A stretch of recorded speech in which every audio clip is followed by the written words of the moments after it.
country buffet, and Madigan Army Hospital.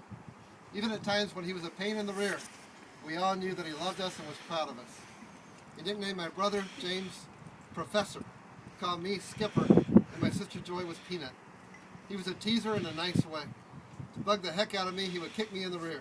Sounds like an army word's test.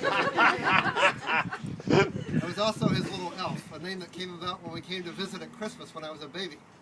I was in a little red Christmas outfit, and Grandpa met us at the door dressed in his Santa suit.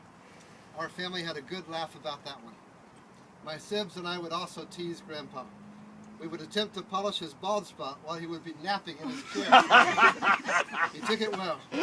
Sure, he could be gruff and a little bit tough, but he was still a loving grandparent. We will miss him a lot, but I know I'm blessed to have known him and had him in my life. We love you, Grandpa.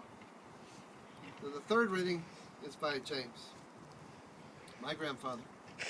The one thing that stands out in my memory about my grandfather was his vibrant sense of humor. He had that special Stockdale talent where a joke one has heard a dozen times before gained new life with each retelling. As a child, I never felt that there was a generation gap between my grandfather and me because he could relate to us through laughter. There was more to our comparison of Grandpa to Santa Claus than just the visual appearance. He bore a jovial spirit that made everyone in the room feel as if happiness was natural, as indeed to him I believe it was. He never failed to be on a first-name basis with the employees of the restaurants he frequented, and this had as much to do with his friendly disposition as it did with the number of his visits. Proverbs says that a cheerful heart is good medicine, and my grandfather understood this instinctively. The vibrancy that I remember him for was infectious, a talent that I wish came more naturally to me. While we may wish that we still had that gift present with us, I know that he would not want us to worry unnecessarily, and I believe that there is no worry necessary for him any longer.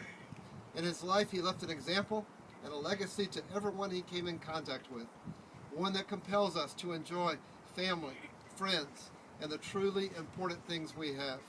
My grandfather was a man of joy, and even as we miss him, all of us have the same reason to rejoice in God. John 16:22. Now is your time of grief, but I will see you again and rejoice, and no one will take away your joy.